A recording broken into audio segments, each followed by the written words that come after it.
আমি দর্শক শুরুতেই আপনাদেরকে একটু বলতে চাই যে বাজেটের যে আজকে যে বাজেটটি অর্থমন্ত্রী মাহমুদ আলী পেশ করলেন জাতীয় সংসদে, সেই বাজেটের পেশের আগে একটি প্রক্রিয়া রয়েছে, যে প্রক্রিয়াটি বরাবরই অর্থমন্ত্রীরা এবং সরকার অনুসরণ করে থাকে। আমি দর্শকদেরকে ছবি দেখাতে চাই। যেটি হয়, বাজেট পেশের আগে একটি বিশেষ মন্ত্রিসভার বৈঠক বসে জাতীয় সংসদ ভবনে, এবং সেই মন্ত্রিসভার বৈঠকে যে প্রস্তাবিত বাজেটটি সেটি অনুমোদন হয়। এরপর আজকে 6 জুন বৃহস্পতিবার বিকাল 3টায় যে সংসদ অধিবেশন, বাজেট অধিবেশন গতকাল শুরু হয়েছে, সেখানে অর্থমন্ত্রী সংসদে স্পিকারের অনুমতি নিয়ে বাজেটটি পেশ করা শুরু করেন। আমি শুরুতেই দর্শক আপনাদেরকে একটু বাজেটের যে আকার এবং বাজেটের যে দর্শন সেটি বলে আসতে চাচ্ছি। আপনারা এর মধ্যে জেনে গেছেন এবং গত কয়েকদিন ধরেই আমরা পত্রপত্রিকায় বাজেটের আকার কি থাকছে না থাকছে এগুলো নিয়ে ডিটেল বলছি। আমি একটু দেখাতে চাই যে প্রস্তাবিত বাজেটের যে আকার সেটি 7,97,000 কোটি টাকা, অর্থাৎ সরকার ব্যয় করবে এই পরিমাণ টাকা।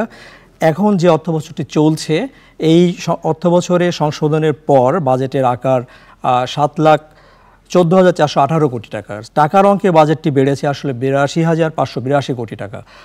আমি দর্শক, আমরা বাজেটের দর্শনটি আপনারা দেখতে পাচ্ছেন। স্মার্ট বাংলাদেশে উন্নয়ন দৃশ্যমান, বাড়বে এবার কর্মসংস্থান, এটি হলো এই বাজেটের দর্শন। আমরা পরের স্লাইডটা চলে যাচ্ছি। বাজেটের অগ্রাধিকারগুলো, এখানে 14টি অগ্রাধিকার বলা হয়েছে, বাজেট বক্তৃতা অর্থমন্ত্রী বলেছেন, আমি সবগুলো পড়ব না। মোটা দাগে সামষ্টিক অর্থনৈতিক স্থিতিশীলতা রক্ষা করা, তরুণদের প্রশিক্ষণ, মৌলিক স্বাস্থ্যসেবা, কৃষিখাতে প্রয়োজনীয় সহায়তা প্রদান। আমরা পরের স্লাইডে চলে যাই, আবার পরেরটায় চলে যাই। সবচেয়ে শেষে দেখবেন দুর্নীতির বিরুদ্ধে জিরো টলারেন্স নীতি অব্যাহত রাখা। এইটাই হচ্ছে বাজেটের অগ্রাধিকার। যে অগ্রাধিকারগুলো ঠিক করা হয়েছে দর্শক, সরকারের নির্বাচনী ইশতেহারের সঙ্গে সামঞ্জস্য রেখে। আমরা পরের স্লাইডে চলে যাই। বাজেটের আকার, যেটি আমি বলছিলাম, 7,97,000 কোটি টাকা, এবং এই চলতি বাজেটের আকারটি ঠিক করা হয়েছে 7,14,418 কোটি টাকা। পরের স্লাইডে চলে যাই। টাকার অঙ্কে বাজেটের আকার বেড়েছে 82,582 কোটি টাকা। নেক্সট স্লাইডে যাই। আমরা যে ব্যয় এবং আয়ের এবং ঘাটতি, যেটা সরকার ব্যয় পরিকল্পনা যেটা করেছে, সেখানে আয় হবে দর্শক দেখতে পাচ্ছেন 5,45,000 কোটি টাকা। সো ঘাটতি থাকবে প্রায় 2.5 লাখ কোটি টাকা। আমরা পরের স্লাইডে ঘাটতিটি আপনাদেরকে দেখাতে চাচ্ছি। ঘাটতি 2,51,600 কোটি টাকা, যেটা জিডিপির 4.5%। পরের স্লাইডে চলে যাই। আমরা আয় যে সরকার আয় করবে 5,45,000 কোটি টাকা, এই আয়গুলো কোত্থেকে আসবে? কর থেকে আসবে 4,95,000 কোটি টাকা। এই করের মধ্যে সবচেয়ে বড় অংশ এনবিআর, 4,80,000 কোটি টাকা আয় করবে। এই এনবিআর বহির্ভূত কর আছে, কর ব্যতীত প্রাপ্তি আছে, বিদেশি অনুদান যদি আমরা ধরি 4,400 কোটি টাকা, মোট 5,45,000 কোটি টাকা। এই যে ব্যয় কোথায় করবে সরকার এই যে আগামী 1 বছর? সেই ব্যয়টা হবে পরিচালন ব্যয়ে 5,06,971 কোটি টাকা।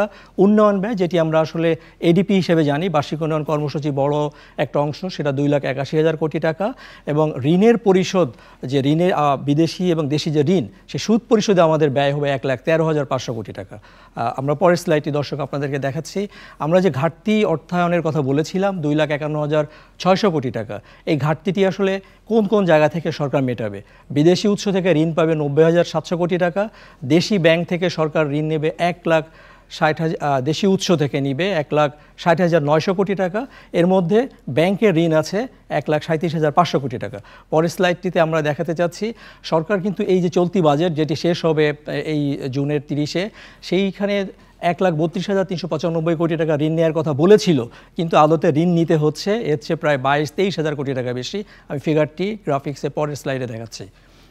দর্শক, আপনারা দেখছেন যে এরই মধ্যে 23,540 কোটি টাকা বাড়িয়ে ঋণ নেওয়ার লক্ষ্যমাত্রা সরকার ঠিক করেছে 1,55,935 কোটি টাকা। কারণ বেশি ঋণ নিতে হচ্ছে। আমরা এনবিআরের যে আয় করার কথা ছিল, সেই আয়টি আসলে এনবিআর 2017 সাল বাদ দিলে আর একবারও আয় করতে পারে নাই। এনবিআর যেহেতু আয় করতে পারে না, সো আমরা বাধ্য হয়ে সরকার ব্যাংক থেকে ঋণ নিচ্ছে। তো আমার কাছে এই ছিল বাজেটের সামগ্রিক যে কাঠামো এবং দর্শক। আমি চলে যাচ্ছি অর্থনীতিবিদ ডক্টর রাজ্জাক। আমি জানতে চাই, আপনি দেখলেন এবং আপনারা এটি নিয়ে কাজ করেন, মূল্যস্ফীতি নিয়ন্ত্রণের কথা বারবার এসছে। মূল্যস্ফীতি এখনও 10%-এর আশেপাশে, আমাদের পাশের দেশ ইন্ডিয়া এটা 4-এর নিচে, আমরা পারছি না। সামষ্টিক অর্থনীতির বেহাল অবস্থা, এগুলো অ্যাড্রেস করার মতো যথাযথ কর্মপরিকল্পনা আপনি দেখছেন কিনা বাজেটে? রিজভী, আপনাকে ধন্যবাদ। স্বাদ এবং সাধ্যের মধ্যে যে নিরন্তর সংঘাত থাকে, সেটার আমরা একটা প্রকট রূপ দেখেছি এই বছরের বাজেটে। অর্থমন্ত্রী চেষ্টা করেছেন এটাকে ম্যানেজ করতে। আপনি জানেন যে গত 2 বছরের পুঞ্জীভূত এবং ক্রমবর্ধমান যে আমাদের ম্যাক্রো অর্থনীতির যে চ্যালেঞ্জেসগুলো আছে সেটার মধ্যে থেকে অর্থমন্ত্রী চেষ্টা করেছেন এই চ্যালেঞ্জেসগুলোকে বের করে নিয়ে আসতে। দেখুন, বাজেটের পরিধির যে গতি সাধারণত বাড়ে, 12 থেকে 14 ভাগ পর্যন্ত শতকরা হারে বাজেটের গতি বাড়ানো হয় প্রত্যেক বছর। এবছর উনি এটাকে চেষ্টা করেছেন 5 ভাগের কাছাকাছি রাখতে। কারণ কি, এটার গতি কমিয়ে উনি মূল্যস্ফীতির লাগামকে টেনে ধরার চেষ্টা করেছেন। কিন্তু তারপরে রিজভি প্রশ্ন থেকে যায় যে বাজেটটা আমরা দেখলাম তার মাধ্যমে মূল্যস্ফীতির সেই লাগামকে আমরা টেনে ধরতে পারবো কিনা। দুটো বিষয় এখানে বলতে চাই। প্রথমে দেখুন, এই যে আপনি একটু আগে বলেছেন ডেফিসিট ফাইন্যান্সিং এর কথা, যদি আপনি এই বছরের রিভাইজ বাজেট দেখেন সেখানে কিন্তু সরকারের বাজেট ডেফিসিট হচ্ছে জিডিপির আকার অনুযায়ী 4.6%। আপনি বলেছেন, আপনি যদি চিন্তা করেন যে সামনের বছরে যে বাজেট ডেফিসিট থাকবে সেটাও কিন্তু 4.6% হবে বলে অর্থমন্ত্রী জানিয়েছেন। তার মানে একই রকমের ডেফিসিট বাজেট দিয়ে আমরা কিভাবে সামনের বছরের মূল্যস্ফীতির লাগাম টেনে ধরবো সেই প্রশ্ন থেকে যাচ্ছে। আরেকটি প্রশ্ন দেখুন, এই বছরের মূল্যস্ফীতি কত? 10 ভাগের আশেপাশে ঘোরাফেরা করছে। খাদ্য মূল্যস্ফীতি আরো বেশি খাদ্য মূল্যস্ফীতি।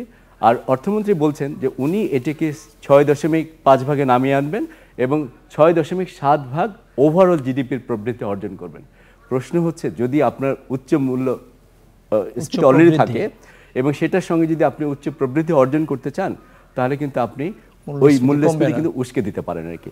এটার পাশাপাশি যোগ হচ্ছে যে আমরা দেখছি যে আমাদের যে রিজার্ভের ক্রাইসিস আছে, এই রিজার্ভের ক্রাইসিস থাকা মানে হচ্ছে আমরা ইম্পোর্টকে কম্প্রেস করার চেষ্টা করছি এবং সেখানেও একটা ভয় আছে যে কোনো সময় কিন্তু টাকার মূল্যমান কিন্তু আবার পড়ে যেতে পারে, সেটাও কিন্তু মূল্যস্ফীতি কিন্তু উস্কে দিতে পারবে।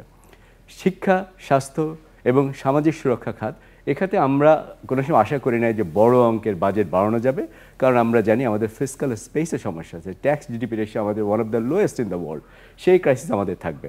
কিন্তু তারপরে যেটা আশা করেছিলাম যে বিশেষ করে সামাজিক সুরক্ষা খাতে হয়তো আরেকটু বাজেট বাড়বে। সরকার বাড়িয়েছেন, 10,000 কোটি টাকা বাড়িয়েছেন, কিন্তু আমরা হিসাব করে দেখেছি সেটার মধ্যে 9,600 কোটি টাকায় খরচ হবে কিন্তু সরকারি কর্মকর্তা কর্মচারীদের পেনশন ম্যানেজমেন্ট সংক্রান্ত। তার মানে সুরক্ষা খাতে যেটা আসলে নিম্নবিত্তর হাতে যাবে সেখানে মাত্র 400 কোটি টাকা ব্যয় করা হবে।